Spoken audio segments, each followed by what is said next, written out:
Amém, queridos? Graça e paz. Pensa num desafio para a igreja nos dias de hoje e nos próximos que virão. É compreendermos os tempos que estamos vivendo. Queridos, Jesus está muito próximo de voltar. E mais do que nunca nós precisamos compreender acerca da última semana de Daniel. Wagner, o que é a última semana de Daniel? São os últimos 7 anos da humanidade antes da volta de Jesus. Para Jesus voltar, é necessário que tenha um tempo determinado de 7 anos, onde vão acontecer as últimas 3 festas proféticas, os últimos 3 tempos determinados dentro desse tempo de 7 anos. Daniel capítulo 9, a partir do verso 24, Daniel estava pedindo a Deus compreensão acerca da visão e da profecia, acerca do tempo do fim, que ele já começou na interpretação do sonho do rei Nabucodonosor em Daniel 2. Depois é Daniel 7, Daniel 8, e ele estava tentando entender a visão e a profecia. E o anjo Gabriel apareceu para Daniel e falou: Daniel, você quer entender? 70 semanas estão determinadas para o teu povo e para a tua santa cidade. E para essas 70 semanas se cumprir, é necessário que aconteça primeiro 7 semanas, depois 62 semanas e uma última semana que ficou jogada para o tempo do fim. Então, desde a ordem que visou restaurar Jerusalém do cativeiro até a morte de Jesus, ocorreram 7 mais 62 semanas, ou seja, 483 anos literais. E após a morte de Jesus, essa última semana que falta para se cumprir, ficou jogada para o tempo do fim. E esta última semana de 7 anos precisa acontecer para Jesus voltar. E aí, quais são as últimas 3 festas proféticas? Trombetas, expiação e tabernáculos. Então, nós precisamos compreender esses detalhes escatológicos, meus irmãos. Se nós não compreendermos isso, nós vamos ficar totalmente despreparados. Infelizmente, boa parte das igrejas ainda creem que Jesus vai voltar secretamente e a igreja será arrancada da terra antes da grande tribulação. Isso é muito, muito mentira, queridos. Muito mentira. Então, se nós não entendermos esses últimos 7 anos, nós vamos achar que Jesus pode voltar a qualquer momento. Ele pode voltar hoje, ele pode voltar amanhã. Mentira! Precisa acontecer 7 anos para que Jesus volte. Na primeira metade desses 7 anos, os 3 anos e meio iniciais desta semana, na primeira metade, a igreja vai estar experimentando o maior avivamento que ela nunca experimentou. É aí que vai se cumprir o que o nosso Senhor Jesus falou para os seus discípulos, conectando para a igreja do tempo do fim, em João 14, 12. Se creres em mim, farão essas obras que eu faço, e maiores do que estas. Se nós formos estudar a história, desde Atos, a igreja não chegou nem perto do que Jesus fez. Não fez. Não é? Mas Wagner, tem evangelistas aí que ganhou milhares e milhares de pessoas para Jesus. Mas não é isso que Jesus quis dizer. Não é o fato de ganhar almas em si. É o simples fato de fazer as obras que Jesus fez e obras maiores. Ensinar com propriedade. E ao longo da igreja, depois do século IV, a palavra de Deus caiu em declínio.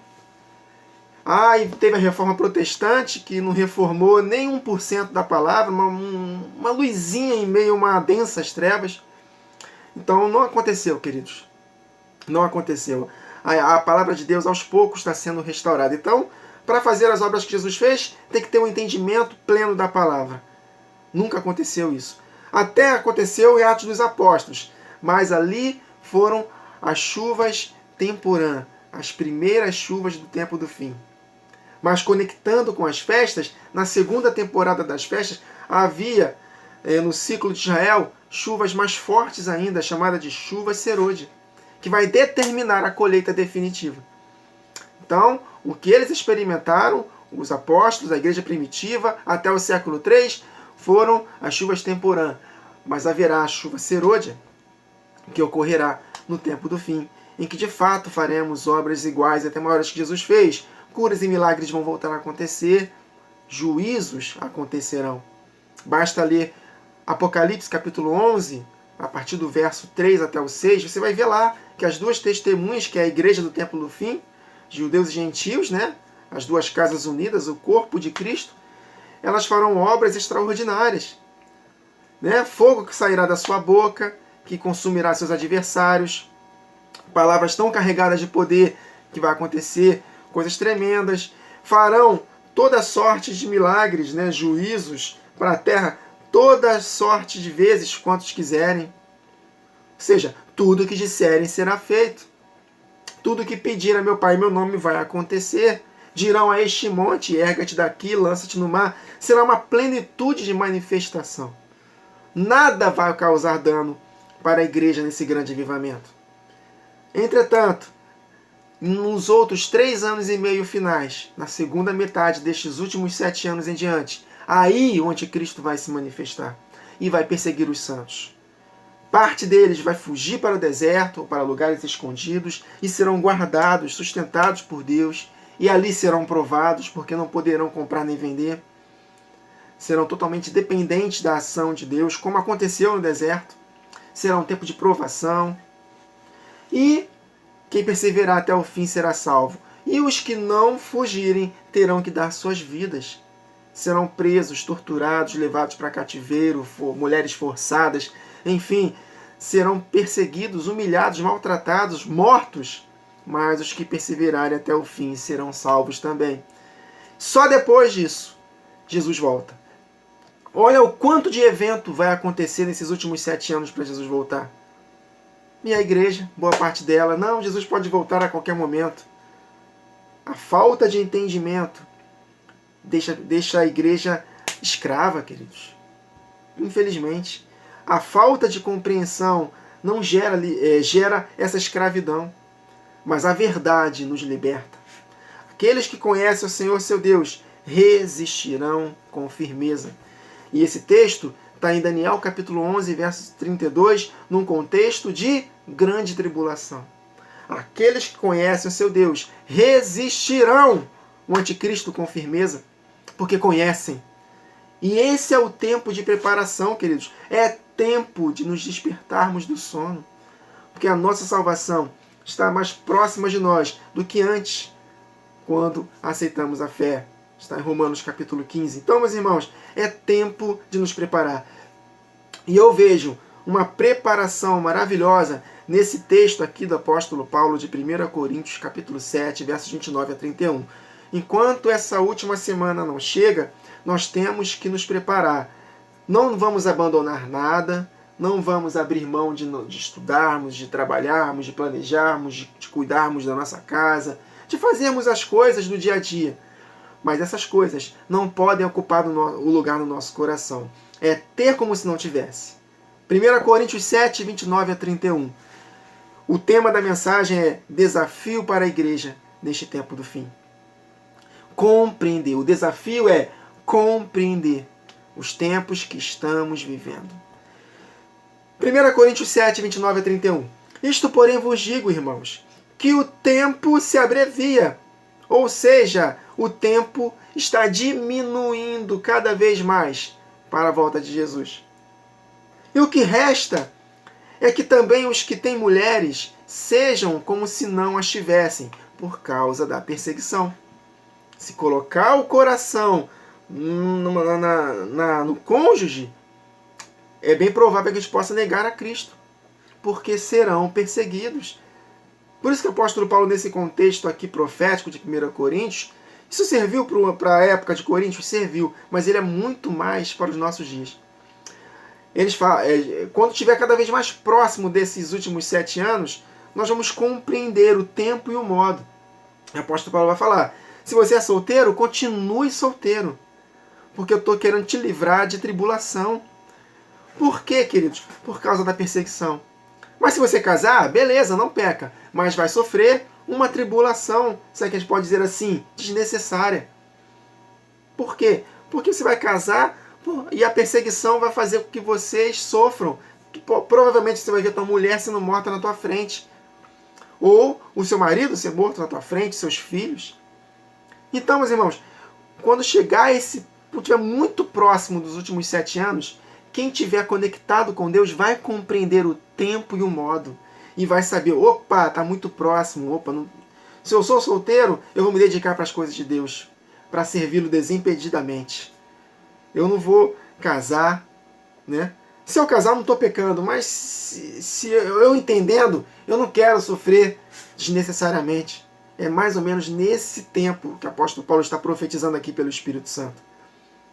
Então o que resta é que também os que têm mulheres sejam como se não as tivessem. E os que choram como se não chorassem. E os que folgam como se não folgassem. E os que compram como se nada possuíssem. E os que usam as coisas deste mundo como se dele não abusassem. É ter como se não tivesse. Pode ter? Pode. Mas se prepare. Pode até casar, mas se prepare. Vai ter tribulação. Vai ter que abrir mão de tudo. Aí ele fala, porque a aparência deste mundo passa. A aparência desse sistema vai passar. Dessa grande Babilônia vai passar. Desse sistema financeiro opressor vai passar. Amém, queridos? Então, a semelhança de João Batista, estamos no tempo de prepararmos o caminho para a volta de Jesus. João Batista preparou o caminho para a primeira vinda. Nós estamos agora, meus irmãos, preparando o caminho para Jesus voltar. E o teor da mensagem é o mesmo, arrependimento. Nós precisamos nos arrepender. Então nós precisamos compreender, queridos, a igreja ela precisa despertar desse sono e compreender o tempo que estamos vivendo.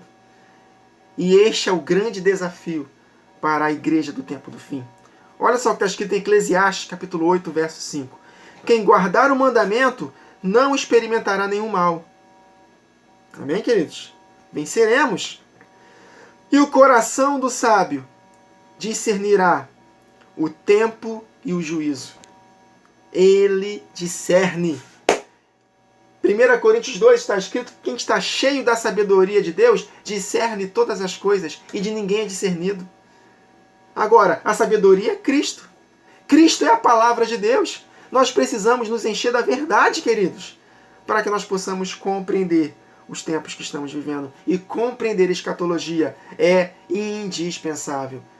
Compreender o pano de fundo da escatologia, que são os últimos 7 anos da humanidade, é indispensável. Apocalipse, do 1 até o versículo 19, se é que eu posso dizer assim, fala acerca dos últimos 7 anos da humanidade. Por isso que o 7 é muito citado em Apocalipse. Claro, o 7 fala da plenitude, mas fala também dessa última semana de Daniel. Então, Eclesiastes 8:5, o coração do sábio discernirá. E olha só, em Daniel capítulo 12, se eu não me engano, no verso 4, não anotei esse texto aqui, está escrito que o livro será selado, mais ou menos isso. Mas muitos esquadrinharão esse livro, e os sábios entenderão, e o conhecimento se multiplicará. O conhecimento que se multiplicará, queridos, é quando nós sondarmos esse livro selado e compreendermos.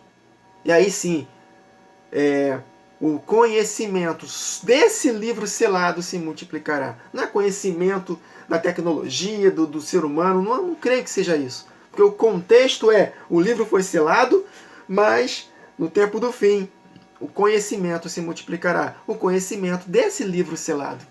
Uma pena que eu não anotei esse texto aqui. Eu lembrei desse texto agora aqui para os irmãos. Daniel 12:4. Depois vocês leem em casa. Então, conhecimento do livro selado. Dos 7 selos.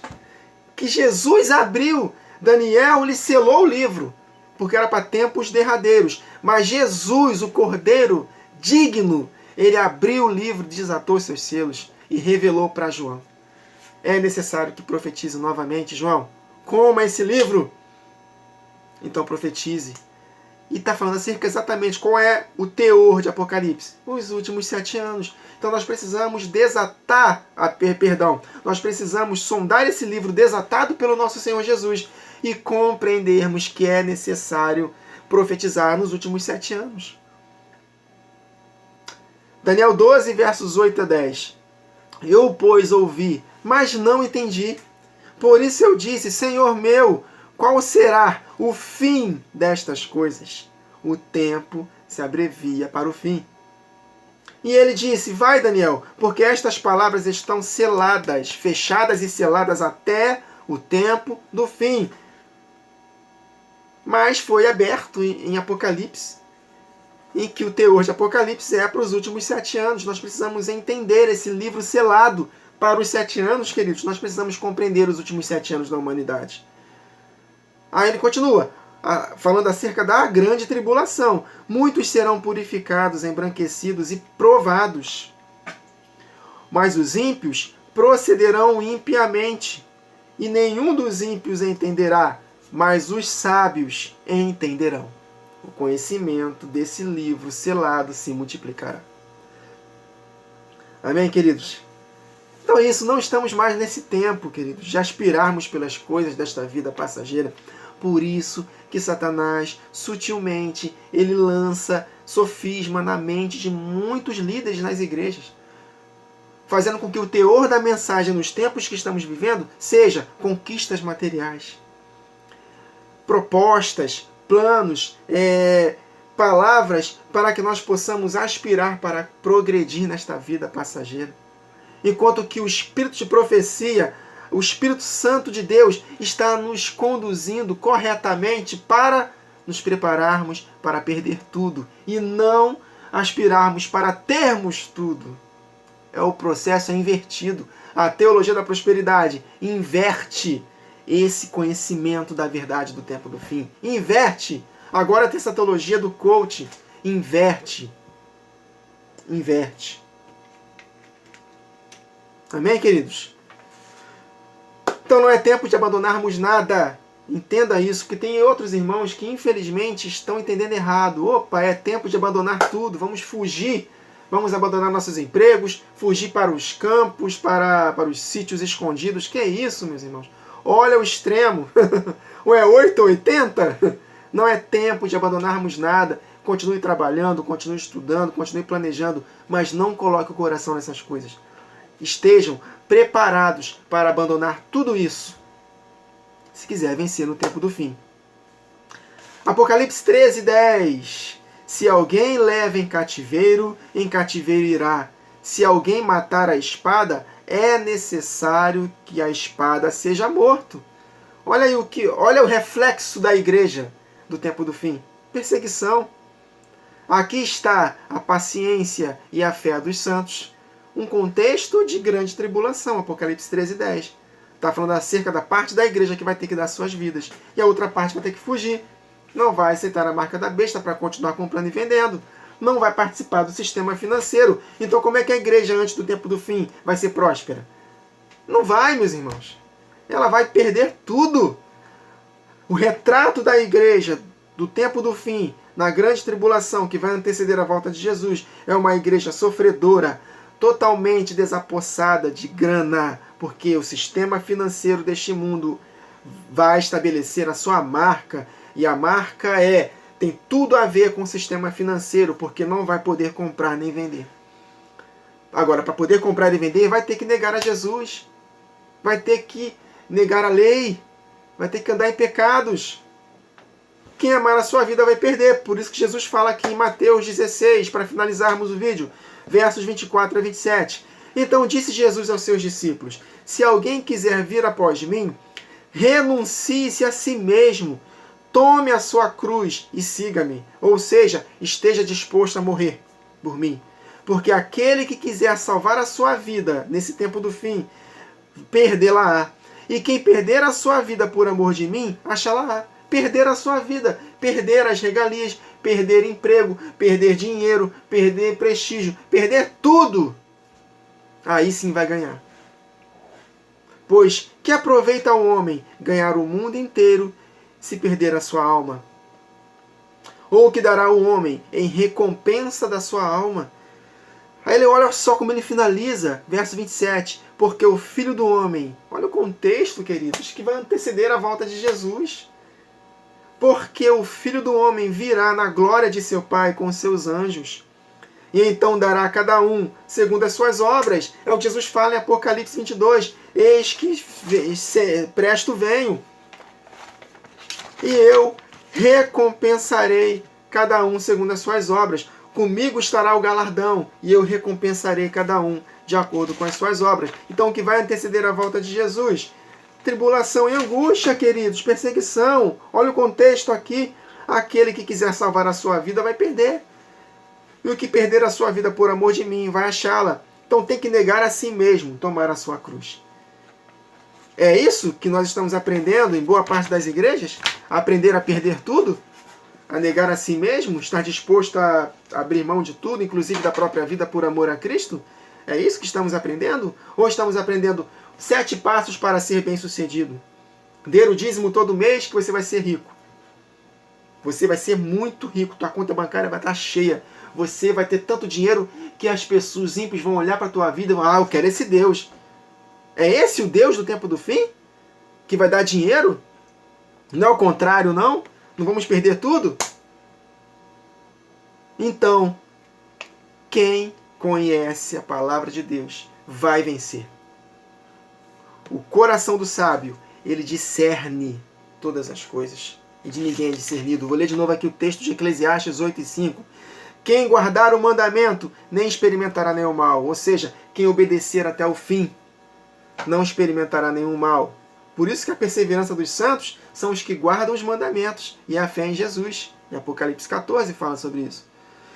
E o coração do sábio discernirá o tempo e o juízo. Que nós possamos discernir, queridos, os tempos que estamos vivendo. E compreendermos de fato os últimos 7 anos da humanidade que antecederão a volta de Jesus. E a igreja está sendo conduzida para perder tudo do lado de fora, se possível for a sua própria vida, para poder ganhar a verdadeira vida. Por isso que o apóstolo Paulo, 1 Timóteo 6, fala para os ricos. Né? Tem cristãos ricos, não há nada de errado ser rico. Errado é você querer ser rico. Mas se você é rico, qual o problema? Nenhum problema. Deus fez o rico e o pobre. Ele quer que tenha um filho seu em todas as esferas da sociedade para ser luz e sal. Então diga, Timóteo, para os ricos deste século que não ponham a sua esperança na instabilidade das riquezas. Porque vão acabar, queridos. Mas põe a esperança em Deus, para que eles de fato alcancem a verdadeira vida, que é a vida que virá. Então tem que se amar a sua vida, se colocar os seus corações nas riquezas, vai perder a sua vida. Né? O jovem rico apareceu para Jesus, mestre, que hei de fazer para herdar a vida eterna? Eu guardo os mandamentos. Jesus falou, muito bem, ainda resta uma coisa, vende tudo o que você tem, dá aos pobres, e venha, e você terá um tesouro eterno. Ele quis fazer isso? Quem tem ouvidos ouça o que o Espírito diz às igrejas.